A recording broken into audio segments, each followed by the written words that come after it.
Good noon, everyone, and welcome to the Revolutionary Far Overhaul session number 3. I'm still PCI's John Plinky, that's still Tim Sullivan, and Ralph Nash. They're our experts today.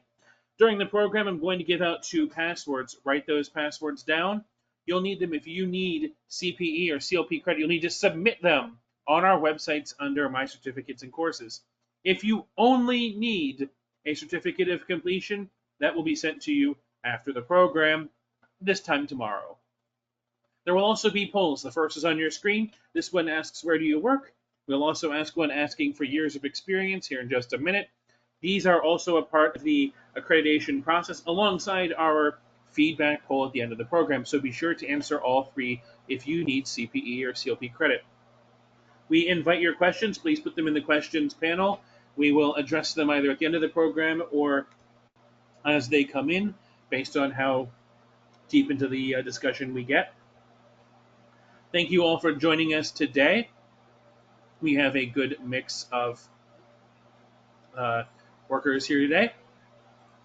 Finally, how much government contracts experience do you have? I'm only going to leave this up for like 15 seconds, so be sure to answer the poll.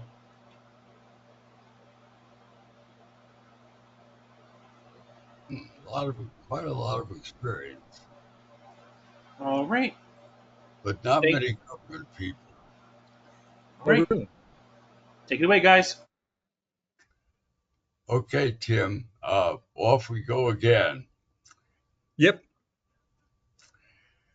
Yeah, this is as you and I were chatting before we started here, you and Fritz and I, they're really getting going on dumping these revised parts out there, Ralph. And I think 3 have been dropped since you prepared this outline. So we got to stay on top of this baby. It's moving.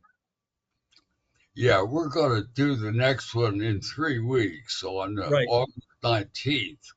And we're going to move away from the outline and go to the actual changes that have been made and pick out. We can't do them all the parts, there are too many of them, but we'll pick out some of the key parts that have been changed and do a fairly detailed look at them. I think we can do it in an hour and a half. I think we can do maybe half a dozen parts or maybe a little more. I don't know. We'll see how many.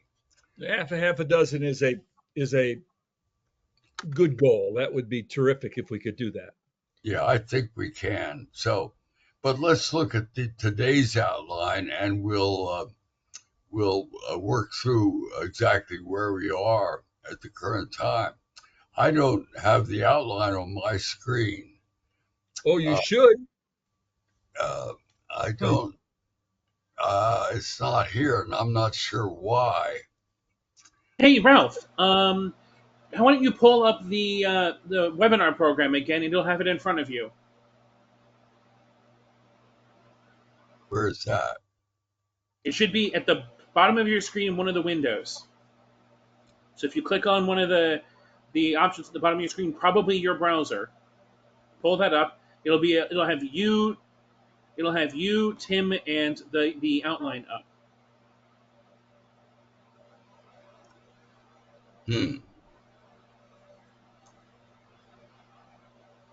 Well, I've got.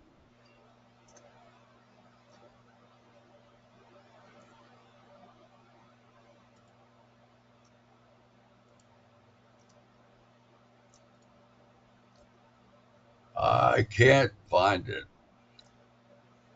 Just say go to webinar, right, John? It should, or it'll be his browser. Oh.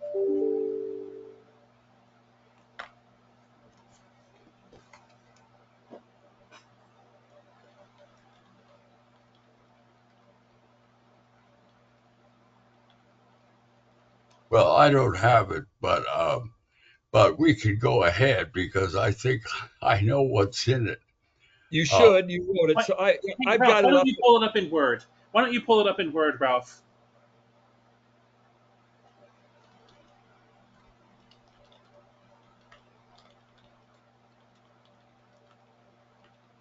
Well, don't know where it is. Okay, we can walk through it, Ralph. We opened by talking about how the administration has undertaken two major efforts to reform the system of procurement we've got.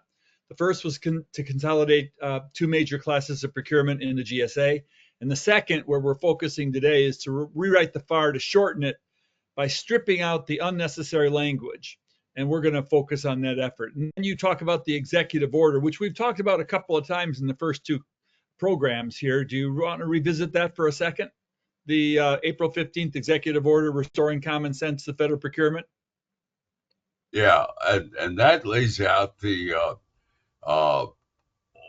cut out everything except what's mandated by statute or what's necessary for efficiency and efficacy, which gives the people doing different people or doing different parts. So it gives them a good bit of flexibility in exactly how they do the parts. And just looking at what they've done so far, there's quite a lot of difference happening part by part. The different people are interpreting this guidance in different ways to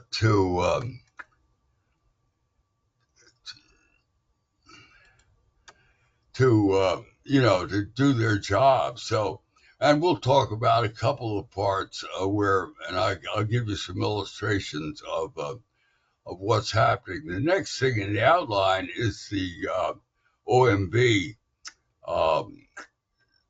memo that came out that tells us two things. It tells us, number one, that they're going to have buying guides. It's not quite clear exactly what that means. They mentioned 3 buying guides. That is aimed at the category management system, where there are 10 different categories.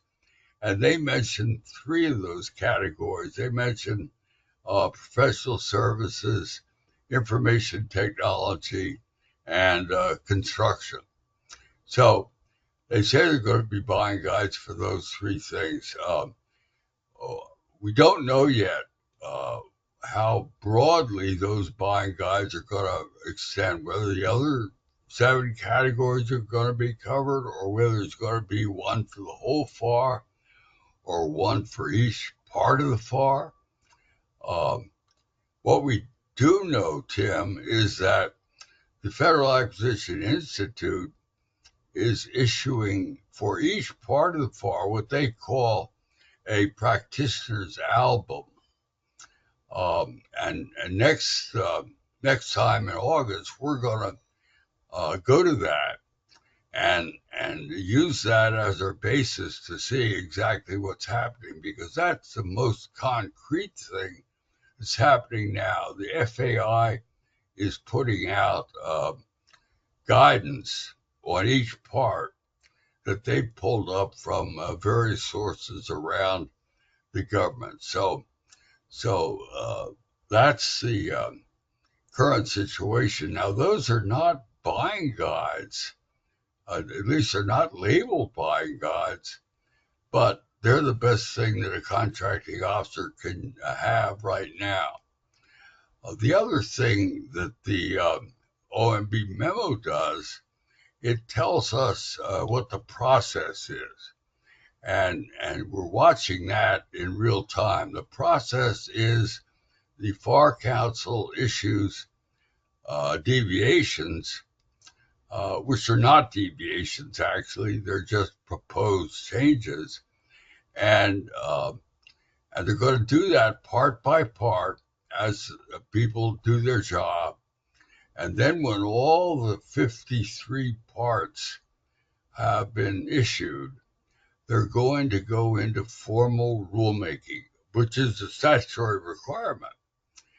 And that's going to mean that they issue, I think what they'll do is issue the entire FAR rewrite as they've changed it. They're taking comments on the so-called deviations, and maybe they'll react to some of those comments it'll be interesting to see. The Procurement Roundtable intends to submit comments on all the deviations, and maybe other organizations are doing that too. But anyway, once they get all that together, they're going to issue it, go through rulemaking, probably 60 days, maybe 30 days or 60 days for people to comment on that. And then we don't know what they'll do. And normally, what they've done is to issue the final rule with responses in the Federal Register to all the comments. That has worked pretty well when they're doing a simple change to the FAR, but whether they're going to be able to respond to all the comments for the entire FAR, it seemed to me that would take months. So it'll be interesting to see. But anyway, it's a long process. Well, in addition to that, though, Ralph, they view this as a work in progress, and what I've read tells us that they're going to be updating these things as they go along. Anything they put in there can be updated at any time, from what I'm reading. Yeah, but they won't tell you what they're doing. I mean, they give you, normally when they put a new part out, a new deviation to a part out, they tell you that comments can be submitted within about a 6-week window. So when they drop one of these, anybody can put a comment in, right, within a certain period of time, and then I guess they're going to close it, and then internally maybe look at those comments and maybe make changes, whatever they want, but they're not going to tell us about that. That's all going to be done internally, and then we won't find out what they've done until they issue the proposed rewrite in the required regulatory process. So we won't really know, Tim. We won't be able to trace what they're doing internally once they close that comment period. Right. I've got that up on the web, on the screen right now. The FAR Council will not formally respond. When we talk about they, Ralph, we should let everyone know it's supposed to be the FAR Council, and it says here the FAR Council will not formally respond to the feedback during the deviation guidance phase, but will consider the input as appropriate in the formal rulemaking process. So that means you'll get 2 shots at this during this deviation process, and then again when they do formal rulemaking as they are required to under statute. And gosh, this is July 2025. I don't see this happening before July 2026. Do you, Ralph? This is huge. I think if they get it done in a year from now, it would be a Herculean right effort. That's warp speed. Yeah. Yep. I mean, we're in for a pretty long haul here. We are. You remember, Ralph, in the 90s, after FASA and FARA were passed, which basically was a revolution in government contracting, it took them a couple of years before they got the regulations finalized, and they went out in the rulemaking process 2 or 3 times with their proposals before they went final, as I recall.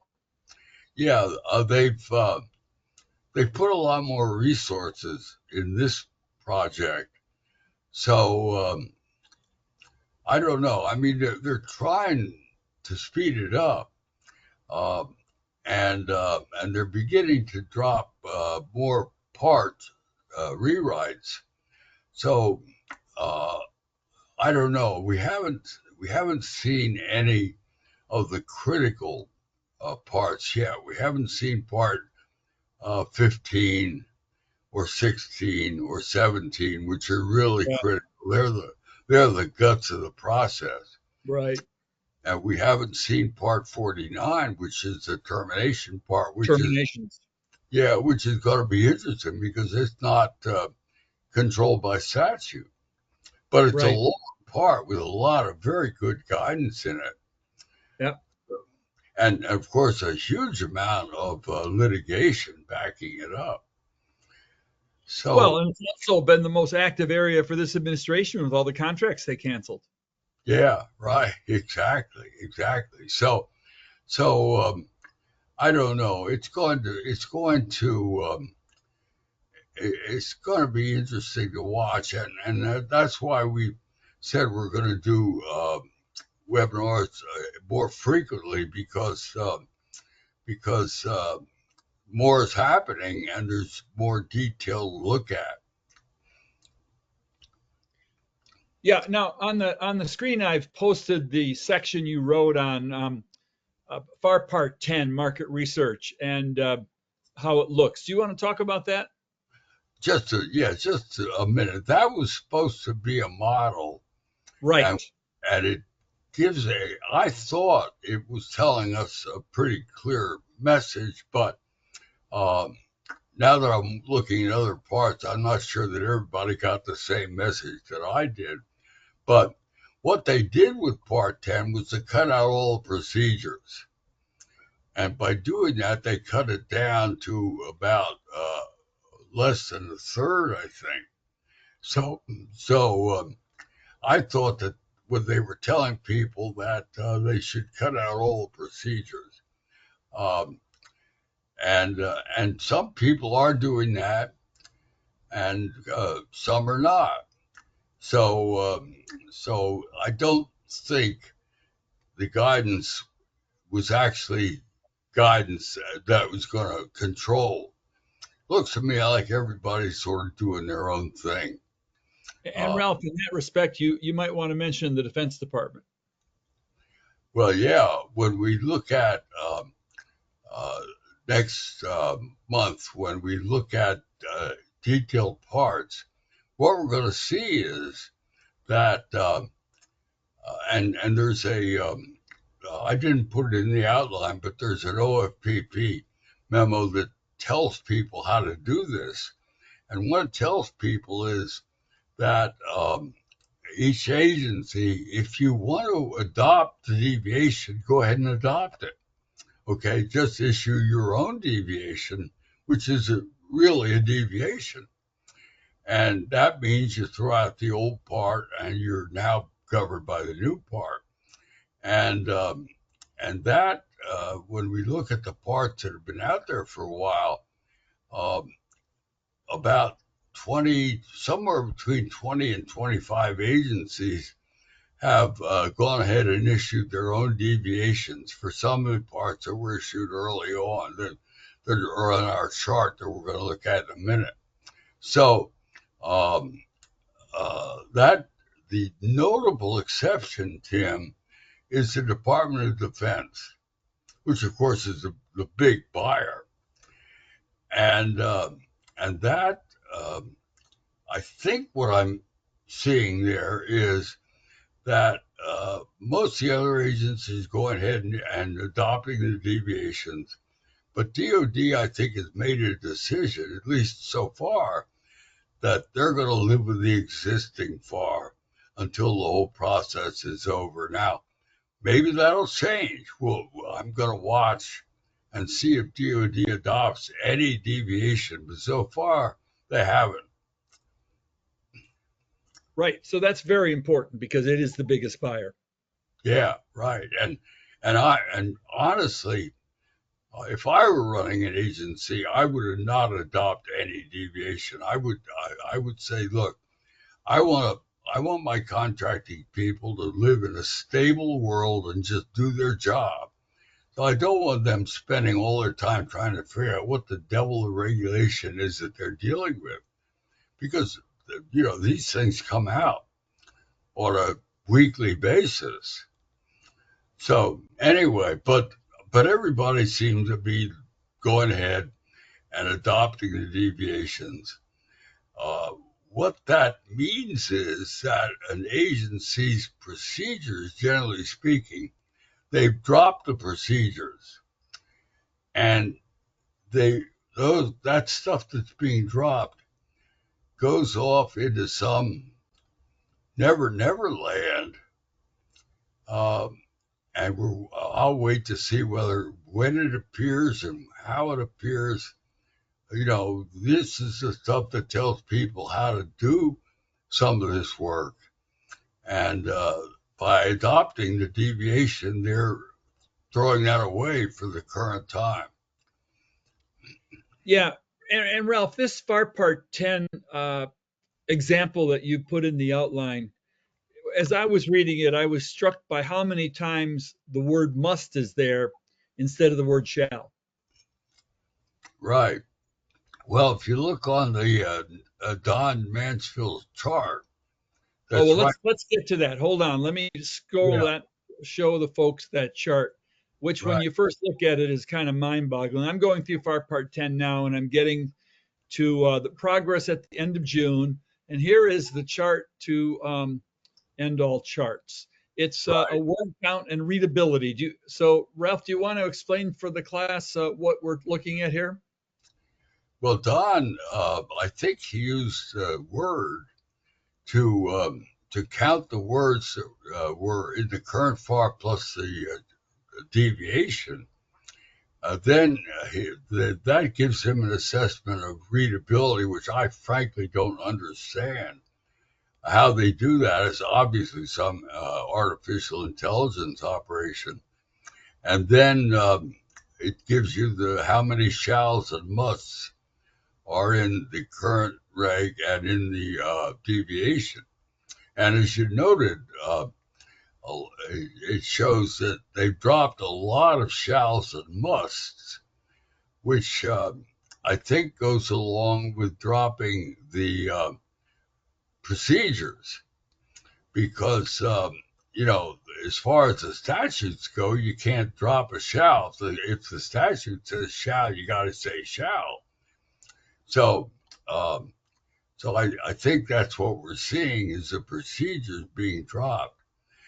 Now, the interesting thing about that chart, Tim, is that it shows you quite a lot of variation in how much has been changed for each part. For example, Part 34, they've dropped virtually everything except two mandatory statutory requirements.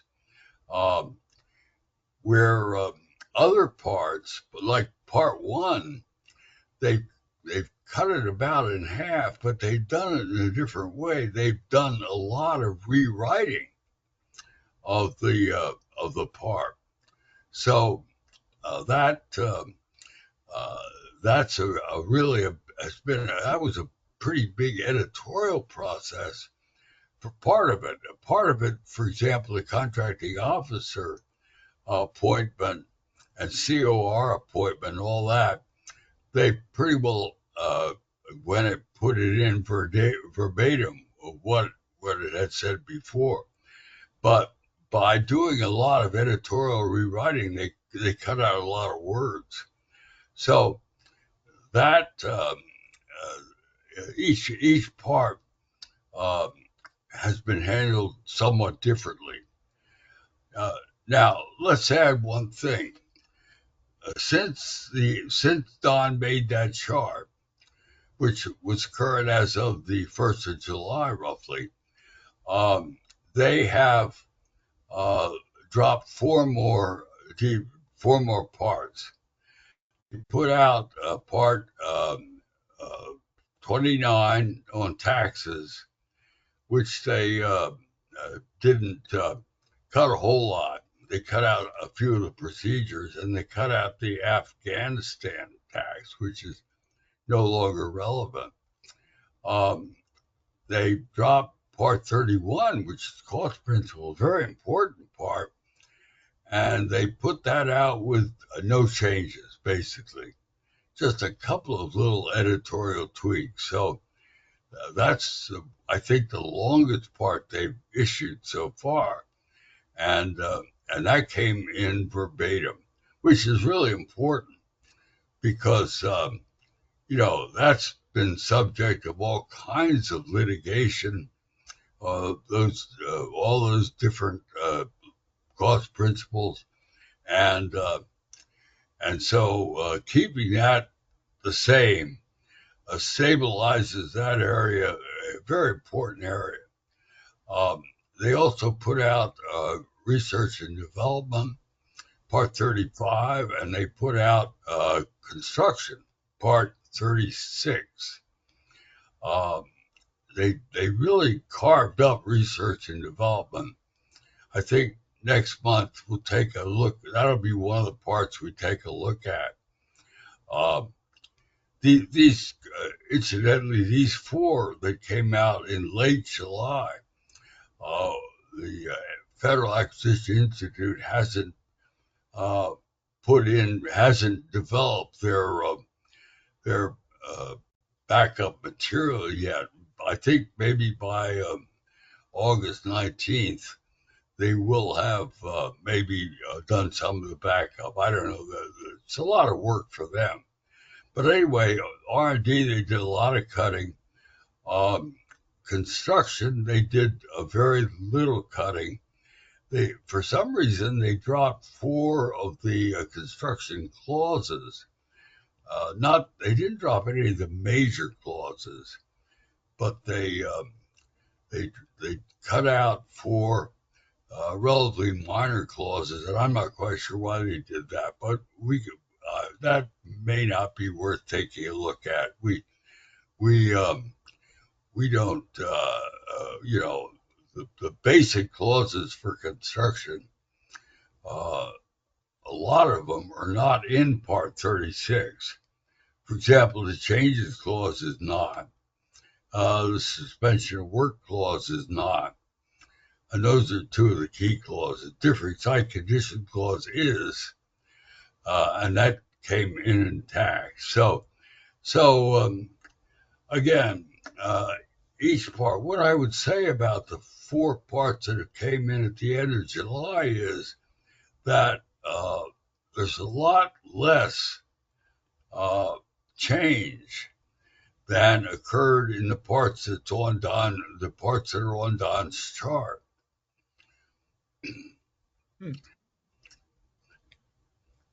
That's really interesting. Why don't we go down to your conclusions, Ralph? I think that's going to carry us for a good bit here.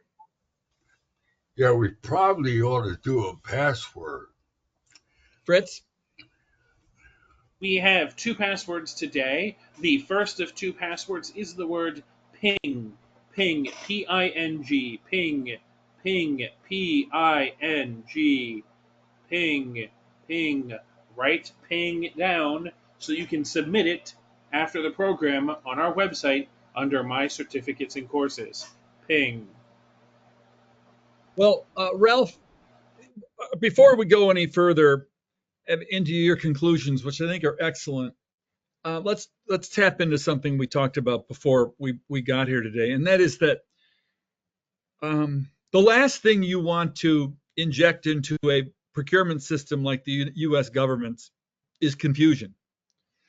And it looks to me like confusion is going to reign for the next year or two, as some agencies do things and other agencies don't. You have companies like a Lighthouse or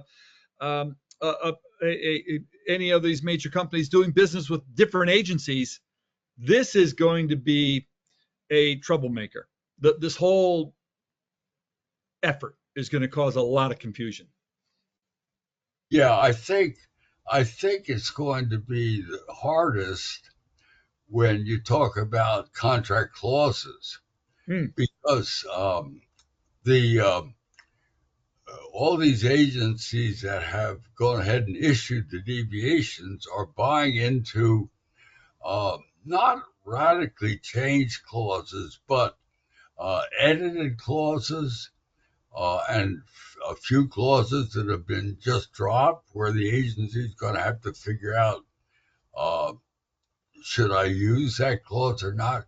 See, the thing that puzzles me, Tim, is that, let's say, like in construction, they just decide to delete a clause, which they deleted four of them.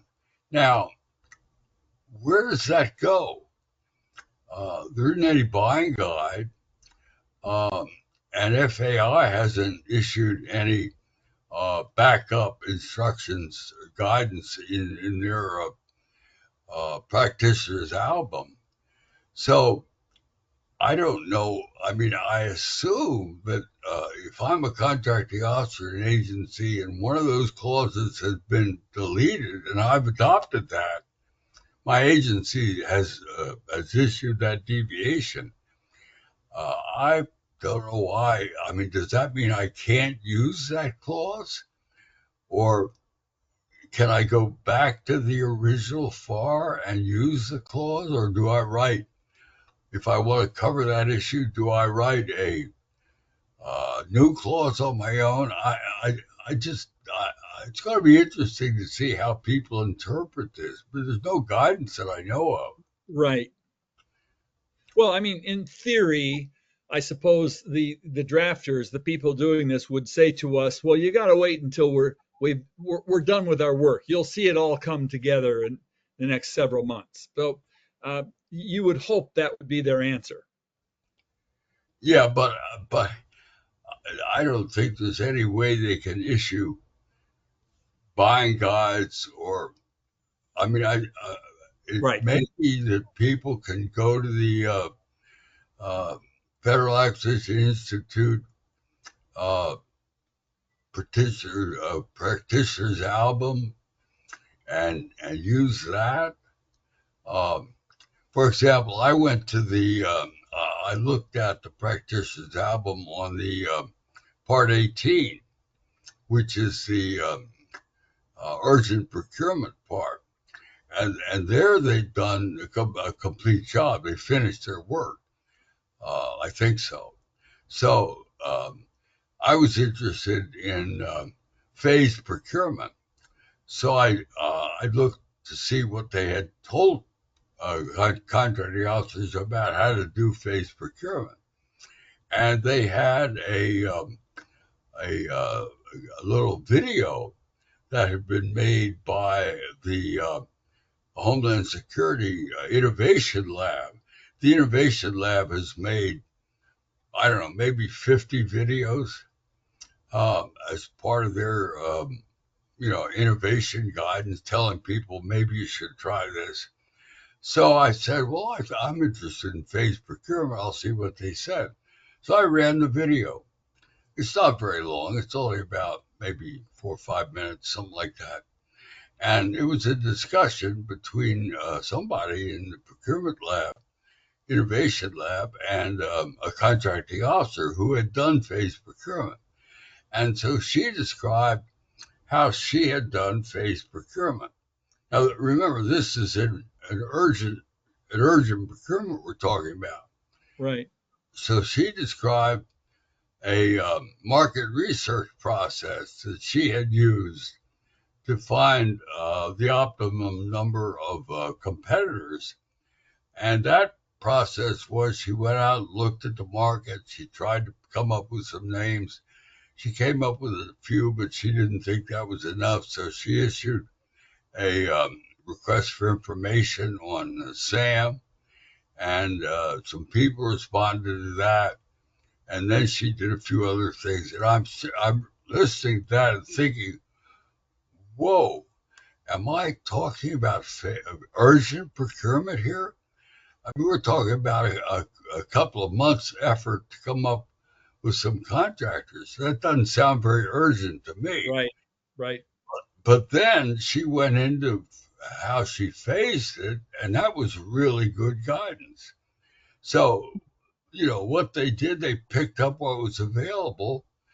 And as long as you forgot the first minute and a half of the discussion, it fit very well. But I think that's, again, we'll look at some of those things next month. But that's the kind of thing we're seeing. We're seeing there's not a whole lot of writing new guidance. There's some, but most of it is just picking up stuff that's already available and putting it together, which is helpful. But again, those are not buying guides. Those are basically teaching. I mean, after all, Federal Acquisition Institute is a teaching operation, and those are teaching modules where they're using them to teach people how to do this. It's a fascinating process, but again, if you're talking about a contracting officer or a company trying to keep track of what's going on here, you it's a kind of a day to day, find out what happened yesterday, and that's why I think DoD so far has been very smart, because I don't want my contracting officers trying to find out what went on yesterday. I'd like to work to a stable environment, but most of the agencies apparently don't agree with me. Or they feel pressure. They're getting political pressure to do it. Yeah, maybe. I mean, after all, this is a executive order that they want to comply with. So right. So we start with your conclusions. The first one says the FAR will no longer be the go-to document for contracting officers. It is likely that its major use will be describing mandatory requirements. Thus, COs will be dependent on these buying guides to help them do their work. Yeah, I mean, remember the executive order says you can leave things in for efficiency and efficacy and all that. Right. But in many of the cases, it's, for example, in the taxes area, Part 29, there it's either it's in or it's out. There's no rewriting. It's just they leave in what's mandatory by statute, and they cut out everything else. They cut out the procedure.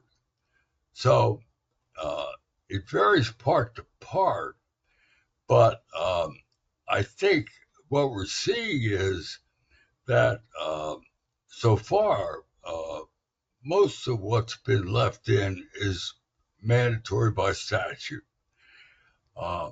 And now, again, people are taking a pretty broad view of what is statutorily required. Well, one interesting thing is going to be here, Tim, that remember the executive order we didn't talk about, but the executive order says that anything that you put in is not required by statute has a 4-year sunset provision. Right. And it's going to be interesting to see how we figure out what is subject to that sunset provision and what is not. Because, for example, Part 31, I think they're saying that everything in Part 31, the cost principles, everything is required by statute. But if you read the statutes, there's a lot of detail in Part 31 that doesn't have any relationship to any statute that I know of. Now, when they issue the part, they almost always tell you exactly what statutes they're implementing. Yeah. But they're taking a very broad view. Well, I don't know. They're either taking a broad view of what is statutorily required, or they're deciding that for efficacy purposes, they shouldn't fiddle around with the cost principles. So who knows? Who knows how much of that is mandated by statute, how much is not? What's really going to be interesting, Ralph, is 4 years from now has a new administration. I don't know whether it'll be Republican or Democrat, but who knows what they're going to do with this sunset provision at that point, or with this executive order. That's right. Well, the executive order will be in effect self-deleting, because once they finish a project, he would have done what the executive order tells them to do.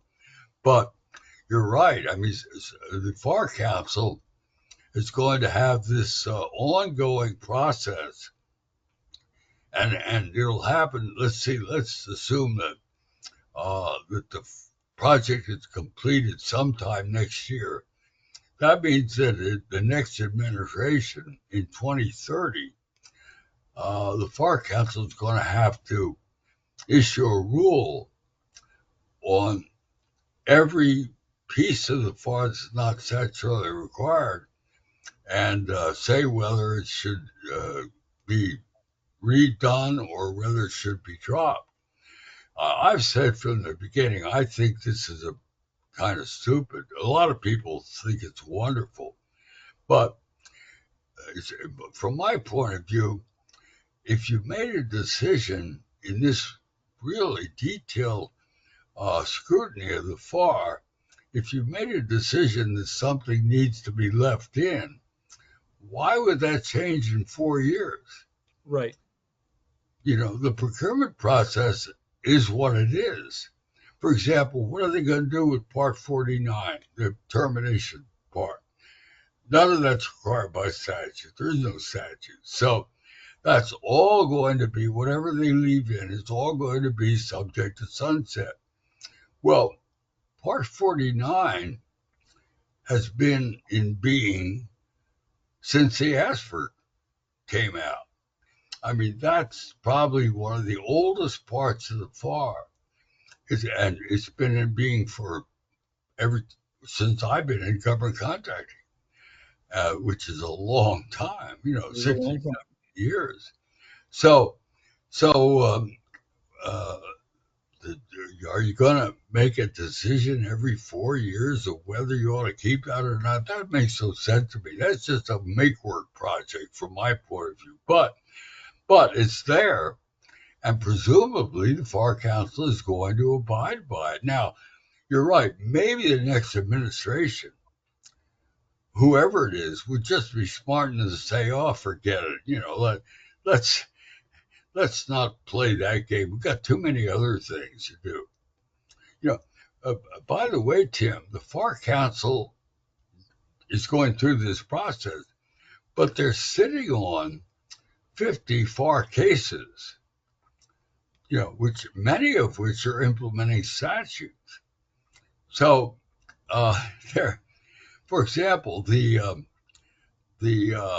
organizational conflict of interest rules in Part 9, the mandated statute, Congress mandated that they rewrite that 9.5, and they put out a proposed rule. That's in limbo now. That's just sitting there. So they're not complying with the statutory requirement to implement that statute. And that's true of a lot of those cases that are sitting in the FAR hopper.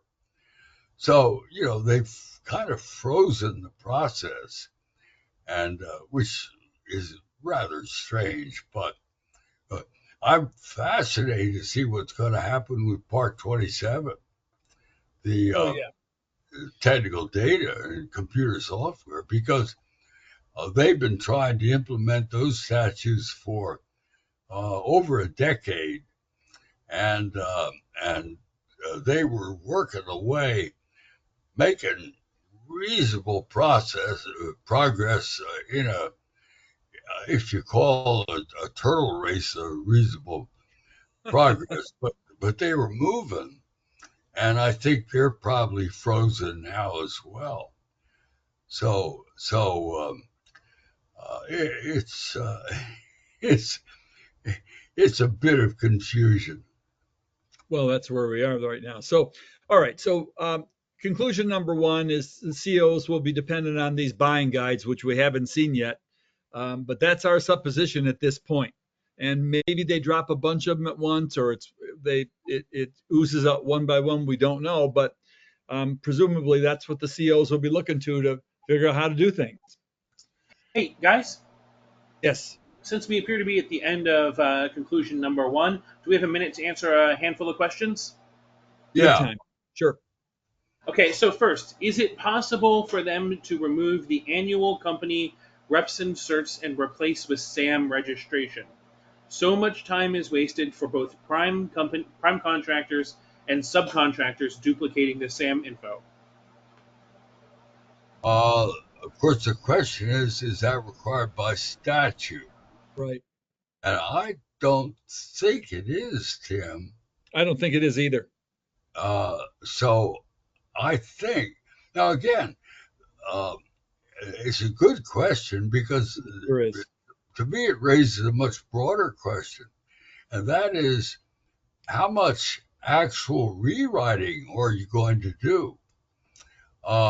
You know, part 1 they did a lot of rewriting, but most of the parts that we're looking at, they haven't actually done a whole lot of rewriting. It's either been in or out, and so that would be a great rewrite if somebody would decide to do it. I mean, and remember, one of the goals is to simplify the process. So, how much actual policy change? That would be a kind of a policy change. How much are you actually going to see? Well, we could look at when they put out that part. We could take a look and see what they did with it. But I think the answer is yes, they could, if they really put their mind to it. Well, an additional thing to point out is that if that's your view, whoever asked that excellent question, you ought to write to the OFPP and let them know your thoughts on that and ask them to address it. That's right. That's right. Or wait till that part gets issued and then put a comment in. Right. Suggestion. Yeah, that's a good idea because you might be able to influence them. I don't know. Exactly. But it'd be worth the try. Yeah, Ralph, let's talk about that for a second. You can assume most of the people involved in this rewrite are on the government side of the table in terms of their experience and don't have a clue how much time is spent trying to address these reps and cert issues. And therefore, hearing from a real live contractor who has to go through this and worry about false certification and things like that can be helpful to them. Yeah, that's right. I mean, it's all been done. It's all being done internally. There's no company outside, trade association, no input from anybody else. No coalition. So the only way to get that input is by commenting on these so-called deviations. That's a great question, but it also, I think it leads to, I mean, for everything, this is your shot. If there are things you don't like about the FAR, this is your shot. Write these people and let them know what the problem is and what you think they need to do. That's right. That's right. Okay, let's go to the second conclusion. Oh, no. Two more questions. I'm sorry, go ahead. We have at least 2 more questions. If GSA's deviations are the template, those deviations say not to use the deleted clauses in future solicitations or contracts. Right. They're not going to address, I don't know, maybe I misread the question or misunderstood it, but it's not going to change your existing contracts because those are set in stone. This is all for future solicitations and contracts. Yeah, right. Yeah, they can't change existing, and I don't think they will. Now, they might change internal procedures on how they administer existing contracts. Right, but they've got to abide by the contracts. Yeah, but for example, if you look at part 1, where they talk about appointment of contracting officers and contracting officers' representatives, they are arguably they could have changed some of that. In fact, they didn't. They left that the same, which is, I think, good for contractors because that means that the people they're dealing with are operating under the same basic rules. But but I haven't taken a detailed look on Part 43 on contract administration, but they did do a fair amount of editing on that. So they may have changed some of those internal procedures. I'm not sure. Well, they One retained. aspect of this is from a company point of view is that uh, in the old days, before this started, you could you obviously had to figure out how is your uh, uh, client going to operate, how are they going to actually work in performing this contract, and there you could look to Part 43 to some extent. You could look at Part 1, but it's always been difficult to figure out how each uh, agency or each team in each agency um, is actually going to administer the contract. For example, uh, if you look at the Corps of Engineers, uh, construction contractors will tell you that different districts administer their contracts in a different way. Some people are really tough, and some people are relatively cooperative.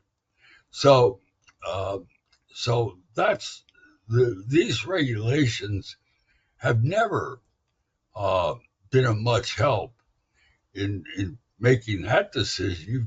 You just have to know uh, if you bid to a certain district, you just bid a higher price, right? Well, yeah, and Ralph, I mean that you're talking about culture, and so I mean, as we tell our classes all the time, the fact that you've done business for 20 years at the Tank and Automotive Command in Warren, Michigan, with the Army, doesn't mean you're ready to simply walk in and start doing doing business with the Army Missile Command in Alabama in Huntsville. I mean, yep, they're both Army commands, but they have different cultures. Exactly, and that's been true. And Yep, that's not going to change, Jim. I mean, you right. can't change culture by regulation. That's right. You know, you can't actually change the way that people operate by regulation. Everybody does things their own way. That's true. And we're seeing that now as they address these things as they're rolled out. Agencies are taking different positions and That's doing right. things differently, and DoD's just sitting tight. So Yeah. the second conclusion you've got, Ralph, is that uh, they're accomplishing the goal of a much shorter FAR. That is true. We just don't know what the body of work, which will include the revised FAR and all these buying guides, is going to look like, and whether does that simplify that world for us, or does it make it more confusing? That is the big question. Well, I John Krieger just wrote a piece for the National Bidding Report where he charted out what a Marine Corps contracting officer would have to look at to figure out what the rules of the game were. And he's got, I think, 7 or 8 different documents on that chart, which he argues uh, makes life a lot more difficult. I Uh, agree. I mean, fragmenting the thing, I don't understand how that really improves the process. People got really excited by the fact that the FAR was long. That seemed to be the big Yep, issue. yep, and bureaucratic. Yeah. So instead of 2,000 and some odd pages, it's going to end up being, I don't know, 1,300, 1,400 pages, something like that.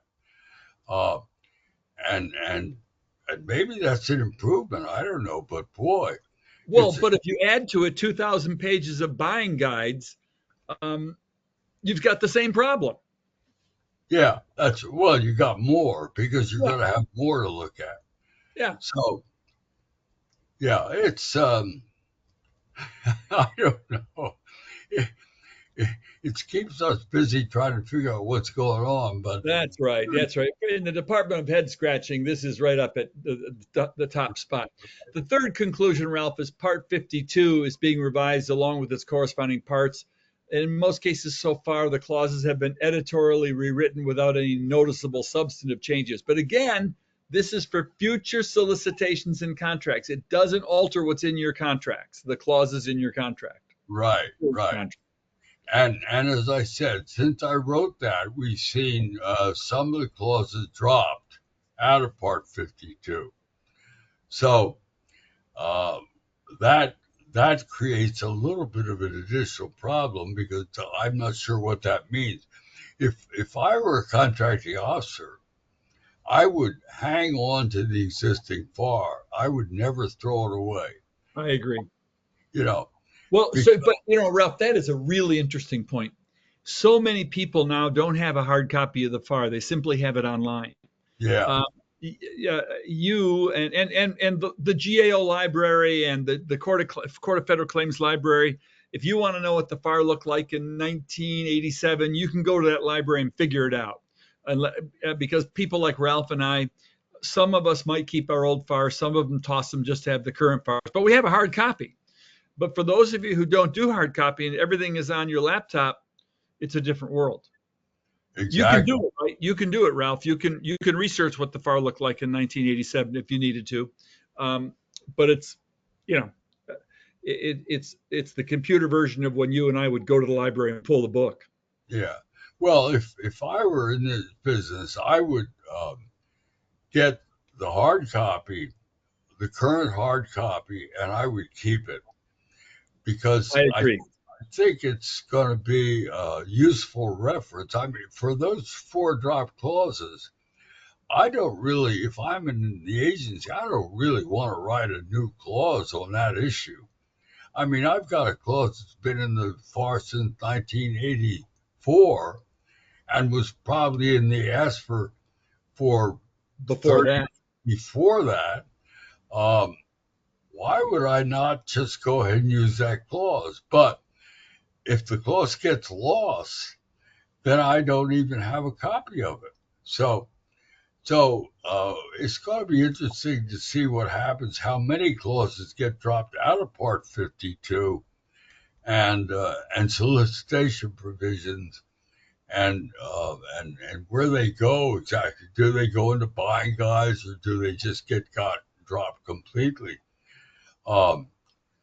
But it's a good point. I mean that's going to be interesting to watch. We'll watch that as we go along. Yeah, we have to watch that, and it leads into point number 4. The vision of buying guides describing superior ways to do procurement is encouraging, and here are the important words, but daunting.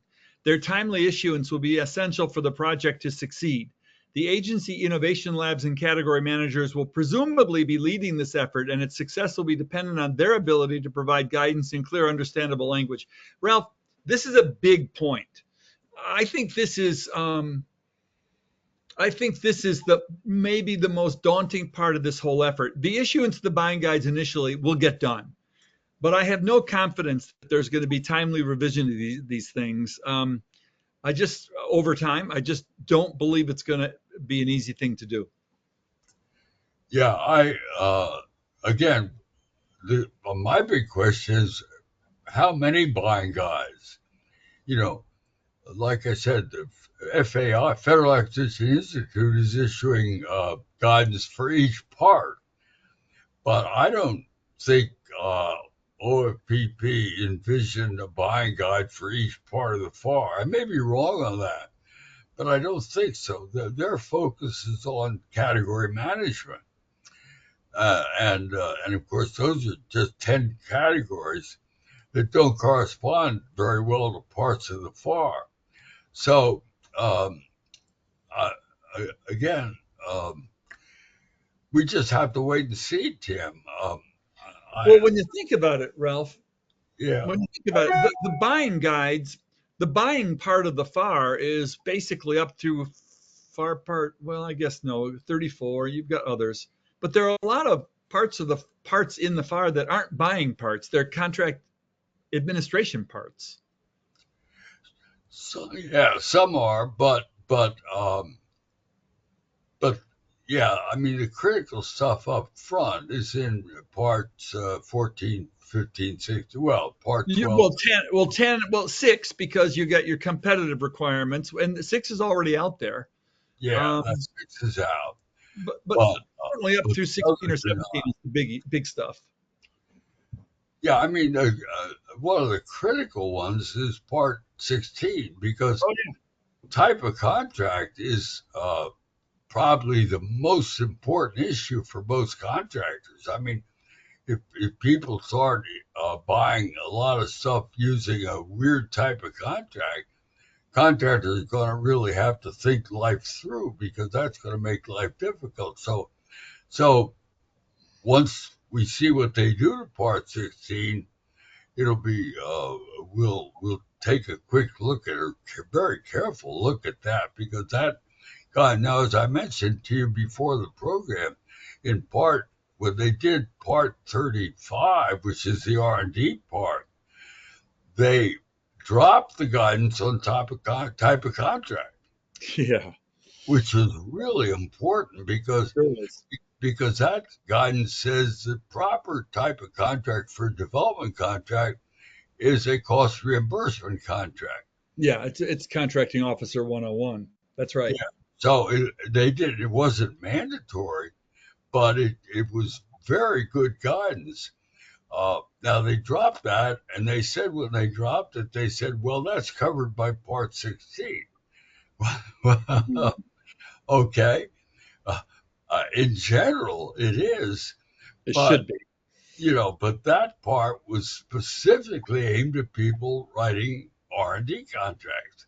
Right. So so uh, that that kind of change could have a significant effect on what contractors face with in the future when they're dealing with these kinds of contracts.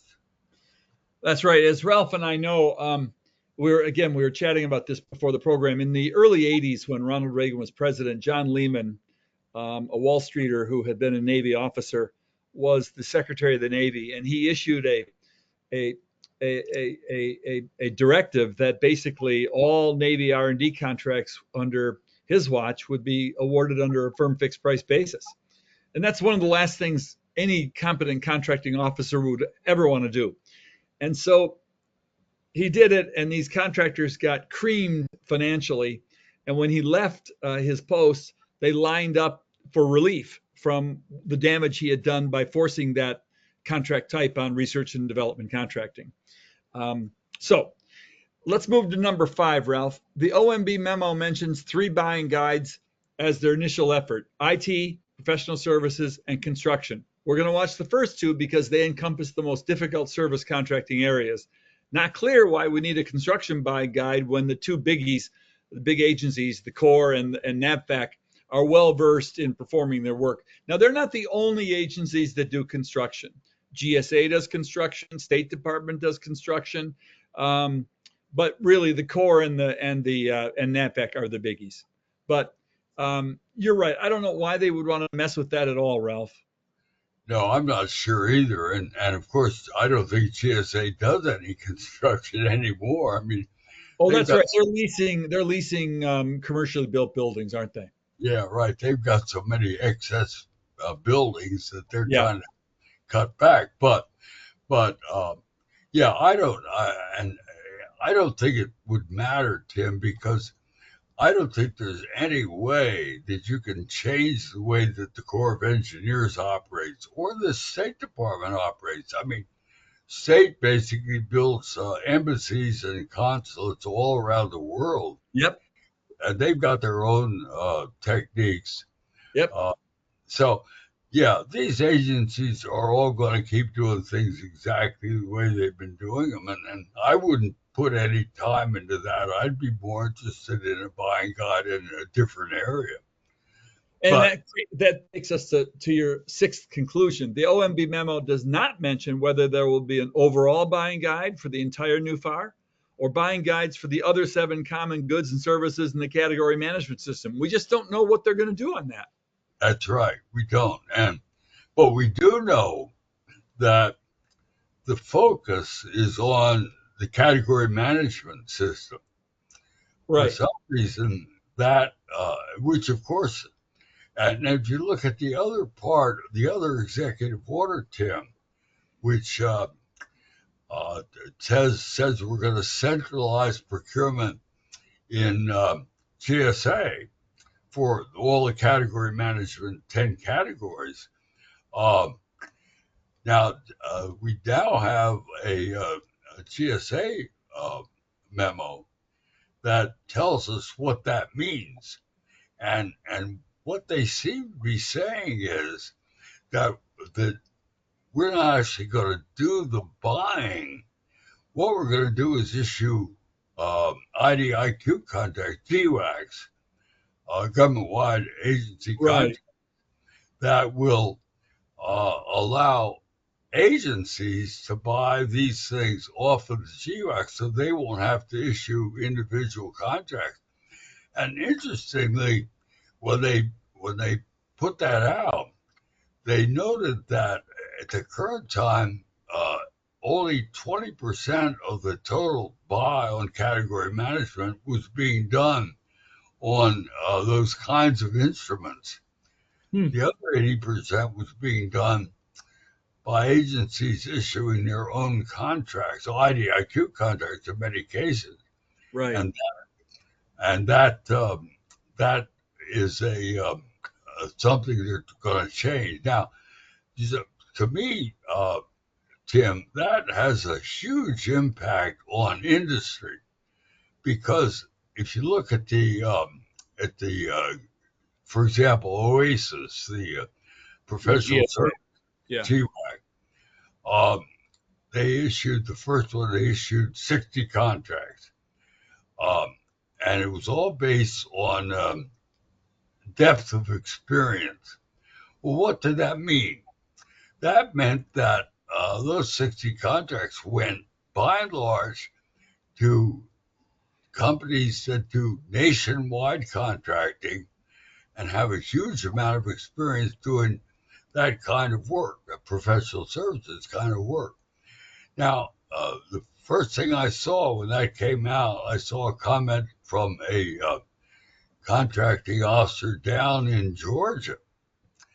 And he said, or maybe it was, I think maybe it was a small business organization in Georgia, but what they said was, what you've done is you've told us that all the buying needs to be done by these big centralized companies, and you've cut out all the local companies that have been dealing with this. And this was Warner Robins.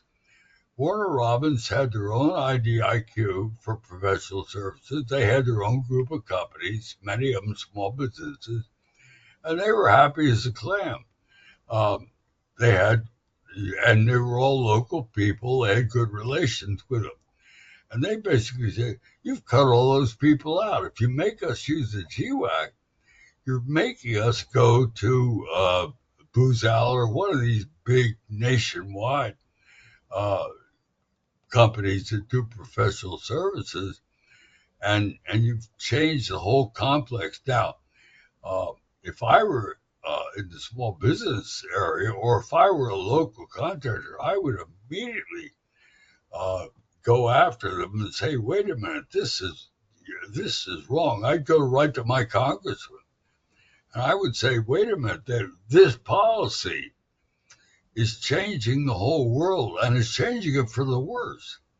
You You bet. know, but that's going to be a huge issue. It's not related directly to the far right, but it's related directly to the category management process, which is what the buying guides are focused on.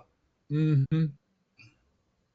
So That's a really good point, Ralph. I mean, you look at Huntsville, Alabama. If you drive around the streets there, you see all the big names, but there are a lot of other little names that are strictly local, and they've been doing business with that facility for years. that's right. That's right. And that's true all around the country. It is, absolutely. And if you're a contracting officer, well, let's face it, you're trying to please your customer. If your customer has a big problem, do you really want to have to go to the headquarters of a company in Chicago or LA? Or do you want to be able to call the guy who's 6 blocks away and they can come over and meet with you in person? That's right. That's right. I think it's going to be one of the really big issues in this whole process. And I don't see it going in the right direction. I think this is probably the wrong way to go, but it's part of that other executive order. Yeah. I mean, it's going to be disruptive as hell. That's the problem. Let's go to number 7. The OMB memo does not mention what is to become of the numerous guidance documents that agencies have issued over the years. Some of them are helpful and some are troublesome, and a good weeding out would be appropriate. Yeah, that's purely out in left field, I think, Tim, because I think people are so busy trying to make this process work. I doubt if anybody's actually going to do any weeding, which, for example, my major complaint with current guidance is the Department of Defense source selection guide, which says that all programs over a relatively modest amount, I think 50 million, something like that, you've got to have SSEB and SSAC. You do peer review. I mean, it creates a terribly bureaucratic process, which slows down these programs. And everybody's saying these programs are way too slow. We need to speed them up. Well, the first thing I would do if I were trying to speed it up is to throw that in the trash can and and say, look, the right way to do this is to pick a good program manager, somebody who's really competent, and turn them loose. Let them do the procurement. And you don't have to have all this oversight and surveillance and all that. But anyway, I don't think anybody's going to take my bait on this one. I think this is kind of a lost cause. And let me point out one other thing, Tim. DOD just put out an information technology intellectual property guidebook. 80 pages long. That's pretty good. Everybody ought to look at that who's into intellectual property, because that has some guidance, and from a contractor's point of view, that tells people how to negotiate intellectual property rights, which are really important. So that one is one of the that just came out, and that's really useful. But that came out independent of this whole effort. That is DOD acting on its own. That's right, and that will not change. I don't think I would be surprised. And that's good. So some of this stuff is really helpful, and it's good that it's out there. And maybe we'll see a buying guide someday on intellectual property, and it will refer to that, or maybe that will be the buying guide. Who knows? Yeah, you would hope that the buying guides will reflect or include the good stuff. But we will see. Let's go to number 8. It's likely that the FAR supplements will shrink to contain little more than internal administrative requirements, much like DOD's PGIs. Yeah, I'm speculating there. I'm not sure what's going to be in them. The guidance tells them to cut them down. So, and of course, that doesn't apply to intellectual property, because by statute, DOD does its own thing. So the DFAR supplement 227 will actually be a standalone revision, and it won't change much. It'll get bigger, if anything, not smaller. But the other parts, it's going to be interesting to see how much agencies actually adopt. The PGI, the DoD PGI, is basically internal procedures. And that would be good guidance for the agencies. But maybe that's what the buying guides will be, is internal procedures. They won't have to have agency supplements. Yeah. If there are individual buying guides per agency, that's right. Now, We'll Tim, something interesting here, and I don't know what's going to happen to it, but if you look at how those are published, PGI is published separately. You have to, if you buy the CCH DFARS, they give you the PGI along with it.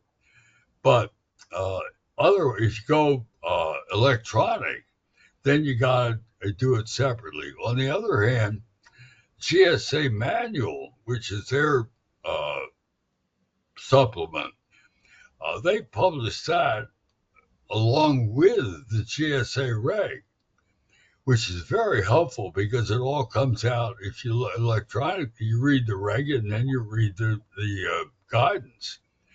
So one thing's going to be, I'm going to find interesting is how they actually publish this material. Because remember, it won't be long that there won't be anything in paper. Everything will be electronic. Right. Yeah. Okay, let's go to number 9. And you've covered this, but let's make sure we all walk away with this. It appears that contracting officers are not expected to follow the deviations as they're published by the FAR Council. However, some agencies are adopting the deviations, in which case they will become binding, including rewritten clauses and solicitation provisions. The result will be that each agency will be following a deviation or the current FAR for each part until the project is completed well into 2026. This may cause considerable confusion for both agency personnel and their contractors as to what regulatory guidance applies or what solicitation provisions or contract clauses are to be used. And this is where we started, Ralph. We started with this discussion of the upcoming confusion, and it is not going to be restricted to one side or the other. It is going to be across the board. Yeah, it's going to be how. I mean, one question is, how do you find out what reg is applicable to the agency you're dealing with, or if you're in the agency, to you? Because the FAR is a single document, and you could go to that and you know what it says. But when you issue a deviation, that's a floating document. Presumably, I think the deviations are all going to be the same.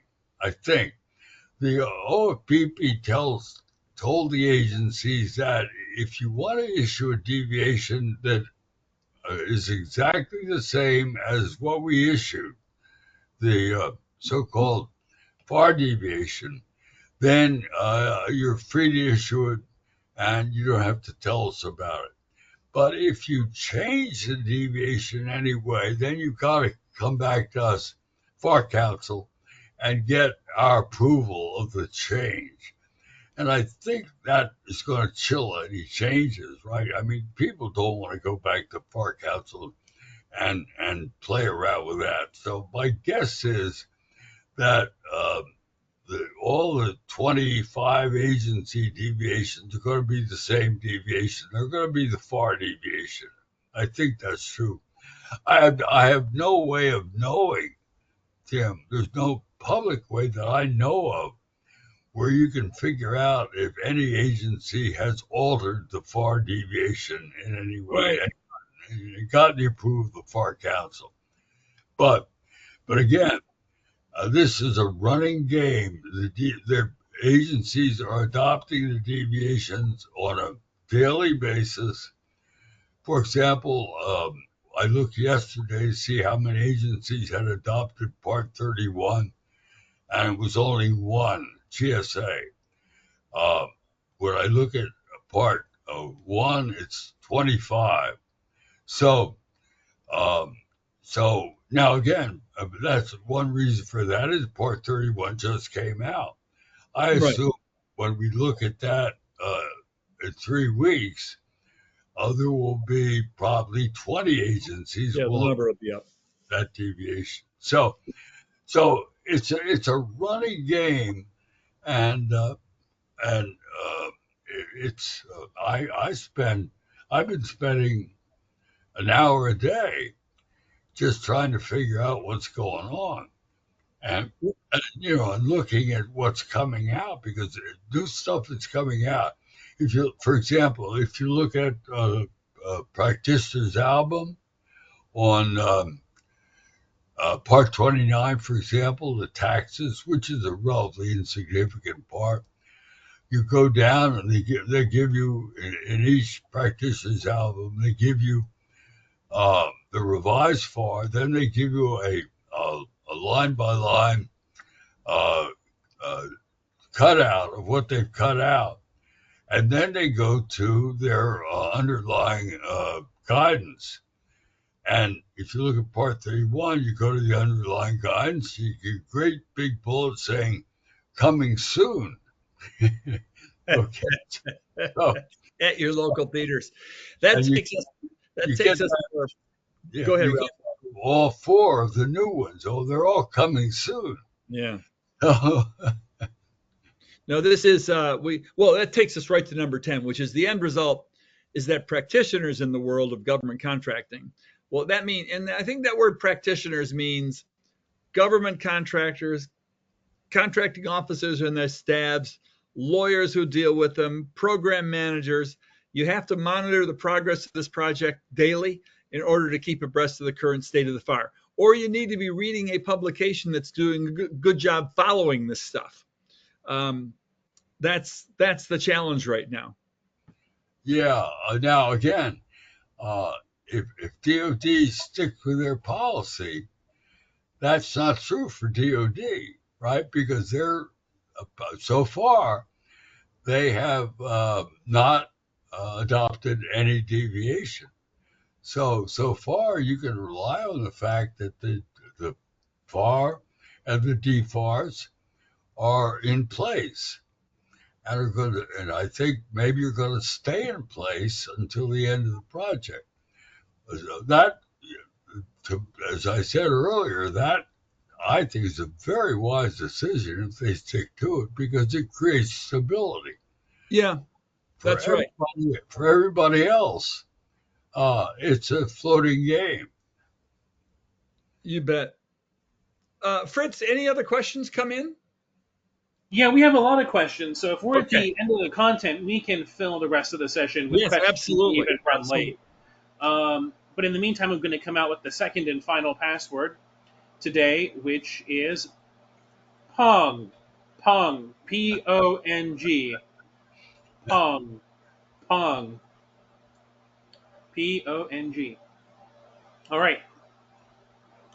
So the next question that we haven't answered yet asks, will each federal agency have its own buying guide? Well, we don't know. But I think the answer is no. I think it's unlikely that that'll happen. Next one, is there an email address for LFPP? For OFPP? Yeah. To provide feedback on, this is the person who asked the question about Sam earlier. Yeah, sure. Yeah. If you go to their website, the Office of Federal Procurement Policy, I'm sure they have a contact note in there. Let me take a look at that while we're doing it. Go to the next one, Fritz. Well, right. I don't use websites. I just Google what I want to see. But if you want to track this process, the best site is the Federal Acquisition Institute, FAI. That's what I'm using, and that is, I think, by far the best way to track the whole process. But he's asking the question, Ralph, because he wants to submit some comments or suggestions. Oh, okay. Well, yeah, that's go to the Revolutionary Far Overhaul, RFO. Go to acquisition slash RFO. All right. Next up, we have it seems that the purpose of the FAR was to provide uniformity in regulation, but it appears that with the rewrite, we're going to be losing that uniformity and going back to each agency creating their own guidance. Is that a correct assumption based on your opinion? I don't think that's like the same question as each agency going to issue their own buying guide. I each agency is going to have their own FAR supplement, and so that will vary from agency to agency to some extent, although they're trying to cut them down. But aside from that, I think we're going to see overall coverage, overall buying guides, where how many there are. All right. Next up, we have so you mentioned a blog post earlier, Professor Nash. This person wanted to know what it was. This was probably about 30 minutes ago. Well, what did I say? I don't recall when this was. I'm So trying to think of that too. I don't. I can't answer that question, Fritz. okay. All right. Does the pulling back of Chevron deference by the Supreme Court last year make the buying guides less contractually buying than the changes how we flow down terms to sub-tiers? In other words, most companies refer to a long list of possible FAR, DFARS, supplement clauses. If the buying guides prevail, will this rewrite require actually writing out those terms in law form and then incorporating in subcontracts to sub-tiers? The buying guides will not be legally binding on anybody. Now, they what we don't know is whether there's going to be shalls in the buying guides. But intrinsically, if you take it out of the FAR, if you take it out of the regulation, it's not legally binding. So that will be, even if it's a shall, I think it will be treated as internal guidance, which gives contractors basically no rights. Right. All right. Next up, do you think there will be a hard copy of the revised FAR with information and references to the buying guides, or do you think that when they finish the new FAR, that kind of thing will only be available virtually? I don't think CCH is going to be able to publish buying guides as part of the FAR. I It depends, but I think they're going to be pretty long. And now the PGI is published part of the DFAR, so if they're short and if there's a blanket buying guide for the FAR itself, it may well be that CCH could put that at the back of the FAR. When Ralph says CCH, he means Commerce Clearinghouse, which for years has printed the FAR on an annual basis whenever it's updated. Yeah. Every 6 months, yeah. Every 6 months. Yeah. Right. But again, that they're going to have a hard problem figuring that out. Yeah. All right. Next up, first off, I'm going to post the feedback poll now. So please give us your honest opinion on how we did today. We hope we did well, but if we didn't, we would like to know. We're going to keep answering questions, though. How will these buying guides impact existing agency acquisition guides? I already have a 985-page Department of Energy acquisition guide. Yeah, that's right. A lot of the agencies do have acquisition guides, like GSA has the manual, and the DOE has their acquisition guide. I would I have no idea, but I would hope that DOE keeps their acquisition guide. It's a good document, very helpful, and there's nothing in the system that I know of that would keep them from continuing to use that. So hopefully that's a good question, and hopefully they'll hang in there. But we'll watch that as well, see what they do with it. All right, next up. With the creation of multiple buying guides, please explain how the process will be more efficient. I Well, don't think either of us knows. no, I, I mean, yeah, that's a big question. I think is what does that actually mean? And my guess is that there will not be a FAR buying guide, but I'm just guessing. We really don't know. All right, next up. Do you think there's going to be overall less emphasis on small business? Or do you think eventually they'll re inject all of the small business content? Well, again, the part 19 of the FAR is one of the longer parts, and it's a critical part because it tells you how to deal with small business. Uh, we'll be careful watching that because the I don't think my guess is they won't change it very much. It's almost all statutorily required. So my guess is they won't change, and even if they do, uh, this is a political issue, right? Yep.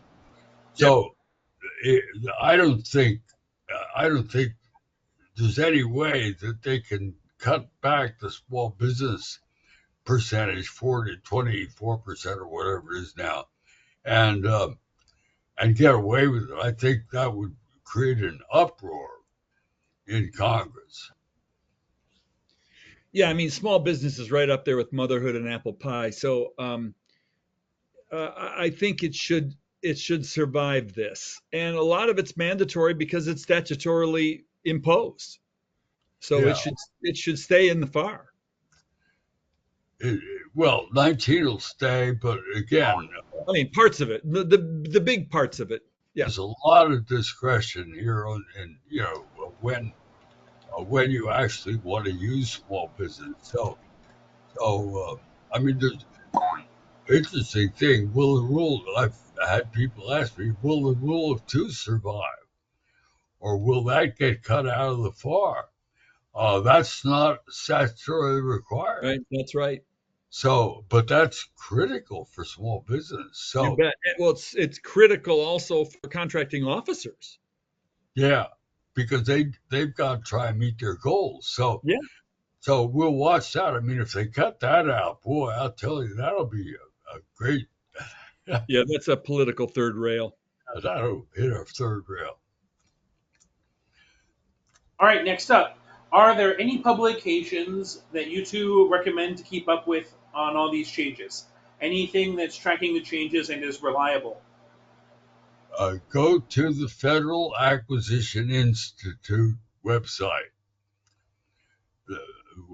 That's what I'm going to use in 3 weeks, and that is the best source I've been able to find. It's very good. It's very helpful.